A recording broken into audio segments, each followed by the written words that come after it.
Do you guys have a hard time gapping out the top end of your bag? Do you know what club fits between your lowest fairway metal and your longest iron? Well, today we've got a sweet club review on the Taylormade GAPR.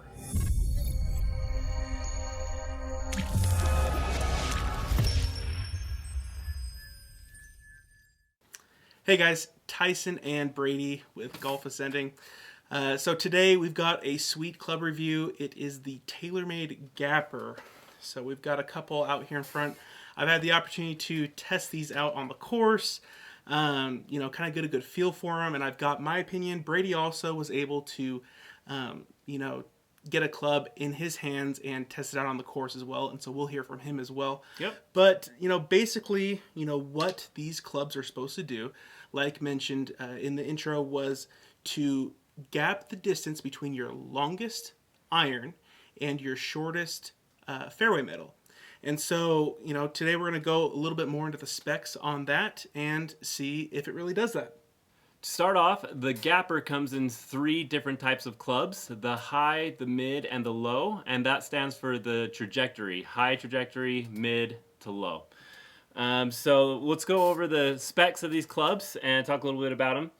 First, with the high, which is more similar to a hybrid club. It's the largest of the 3, and it has a low back center of gravity, or CG, for extreme distance with a high trajectory, and it has a dropped crown contour for lower CG and improved alignment.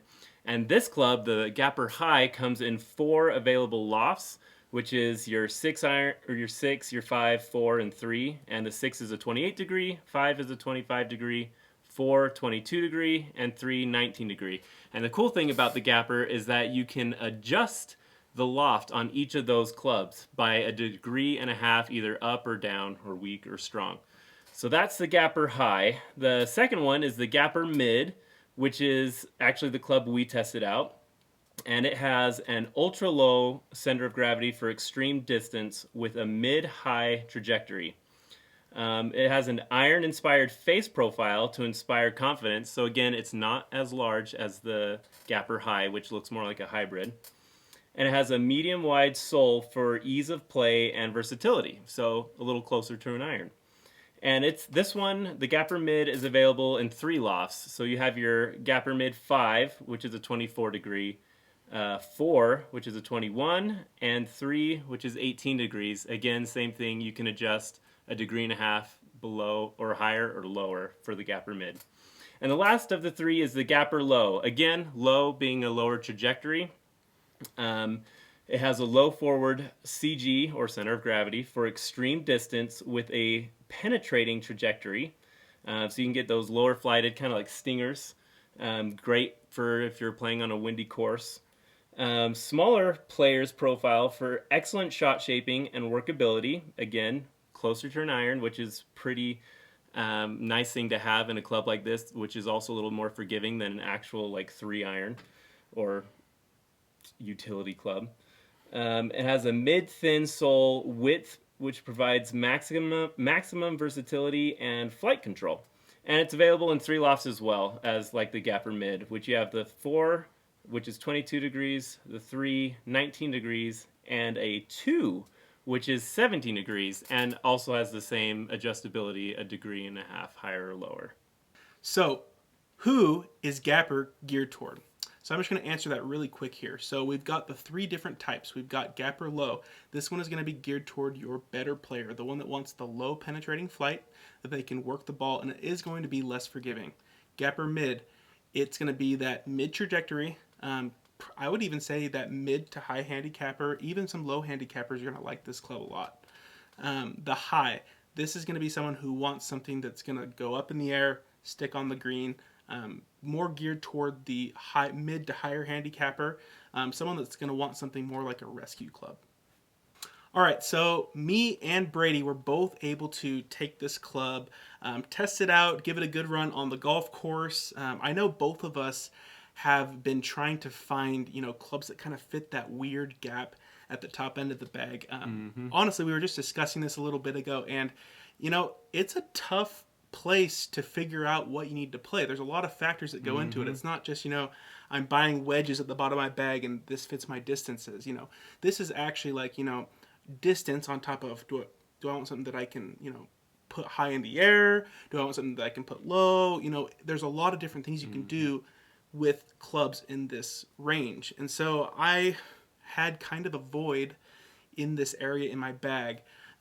Hit the irons really well. At first, kind of wanted something to be able to hit out of the rough with. And this was just kind of like a solid, hey, this could work because it's a little bit thicker. Still looks like an iron. And I gotta say, that actually was a very big positive in testing this. Hitting this in the rough, I have all the confidence in the world with it. It's got a little bit of a bigger profile behind the ball. And, when you swipe through and hit in the rough, compared to your traditional iron or even utility club, it swipes through a lot better. You can punch through that grass, it doesn't hold you up, and you can get a good solid swing on it. And so that was something that I did like about this club. Distance wise, this club goes.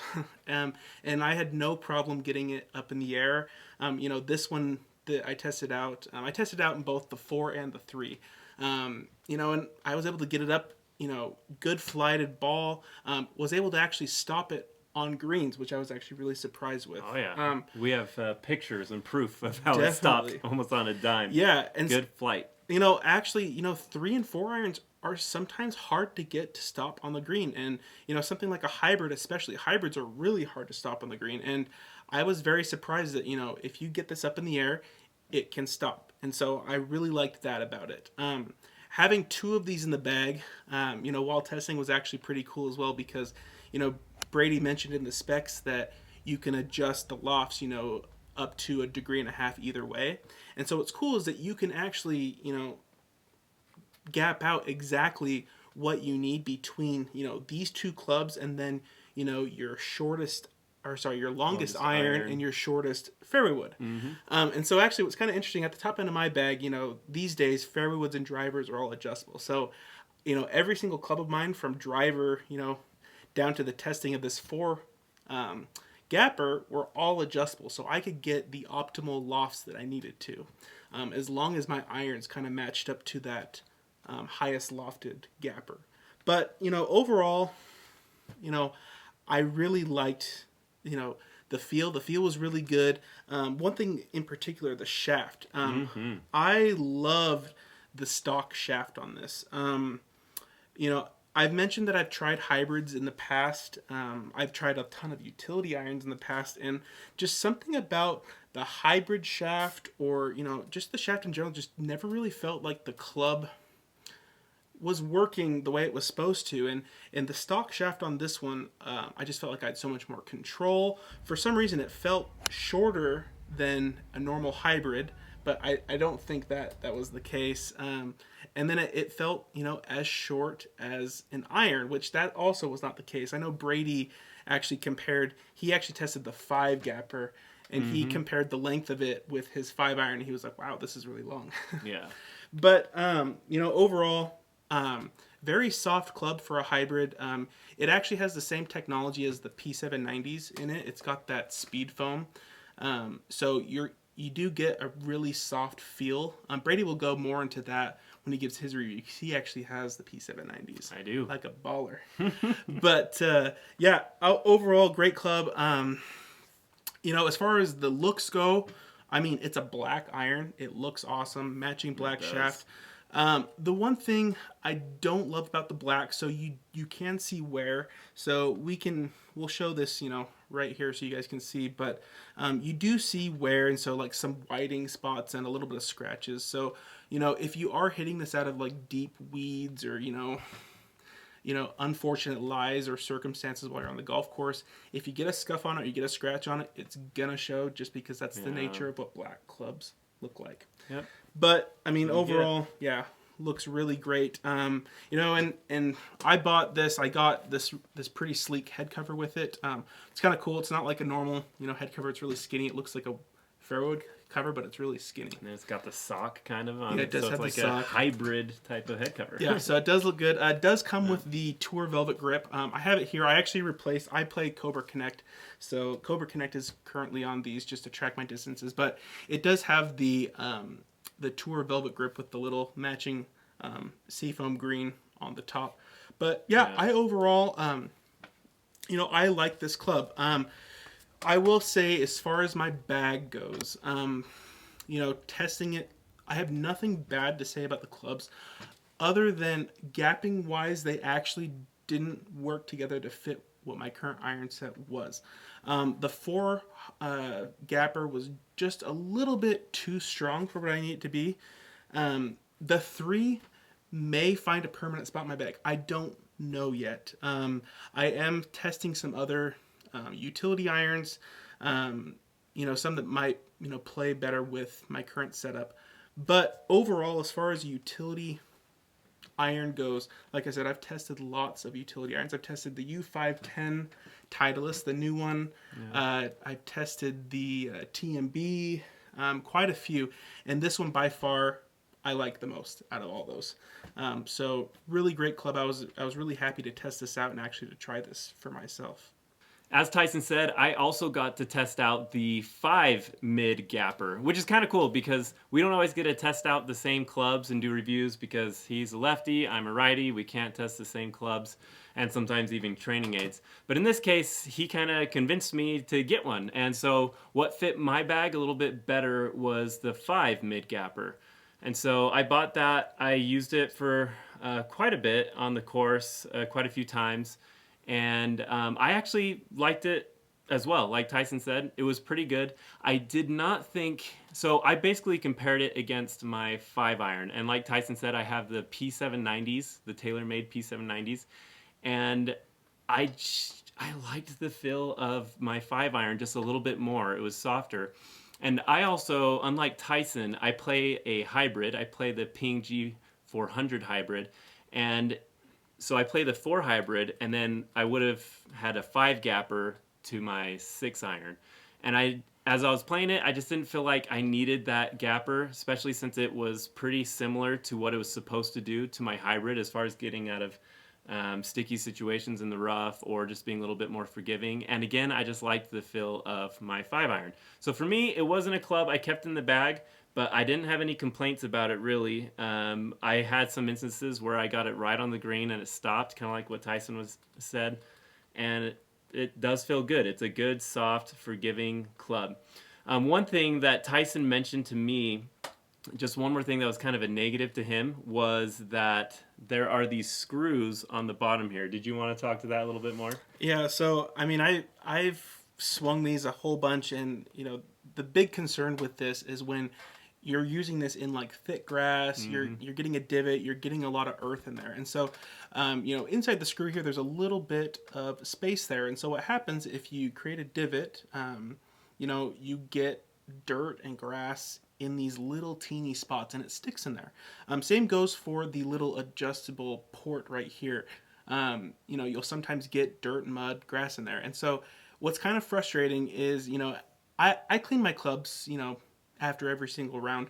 But what was frustrating was getting into these like little teeny cracks and trying to clean out. And I actually had to take a mechanical pencil, and get the lead out of it just to kind of like dig out these little teeny spots. And that was a little annoying. And this was on the mid specifically. I know on the high, the screw's a little bit further back on the up part, and the low, the screw is on the back. So you don't really have that issue with the other two, but for the mid specifically, cleaning up and maintaining, its overall look got a little tedious. Yeah. So, yeah, like Tyson said, overall the club is beautiful, the black, but then with the black you also have to deal with the scuff marks, and then with this little screw here, you kind of have to deal with the dirt. So those are kind of little negatives, but overall, like I said, I had pretty good experience with it. It just didn't seem to fit my bag, and I kind of liked how my bag was currently. But this was very tempting, which is why I was able to be convinced to try it out. But yeah, for me, it wasn't the one I kept in the bag, but I have nothing really negative to say about the feel and how it performed. All right, my final thoughts on GAPR. is it a good club? Is it worth it to look into? I think absolutely. I think that this club, if you're looking for something at the top end of your bag, definitely try this out. It hits really well, really forgiving, gives you the distance that you want, and depending on the type of flight that you want, the type of trajectory, if you want to shape the ball, you can get whichever one suits your bag the best. Make sure that when you go and you are trying this out, make sure that you know the loft of your irons and how far you hit them, as well as what your lowest fairway wood is, because that was one of the problems that I had is, with my irons, this 4 GAPR is just a little bit too strong for what I want. And so overall, great club.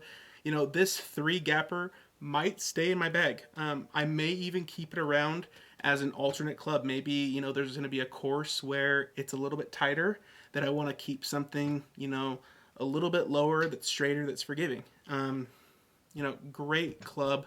I really recommend you to, go try it out if you're missing something in that gap. And yeah, I would actually say the same thing as far as it being a good club. For me, it just didn't fit where I needed it. But honestly, I do play a little different than Tyson, and I probably would have liked the GAPR High a little bit more because I'm more of a hybrid player, but I do already enjoy my hybrid, so that didn't fit. But again, I'm with Tyson. Pretty good, quality club, and pretty versatile. All right, if you enjoyed this video, please press like and subscribe. We do create weekly golf content, and we'd love you to be a part of our little golf community here. Thanks for watching.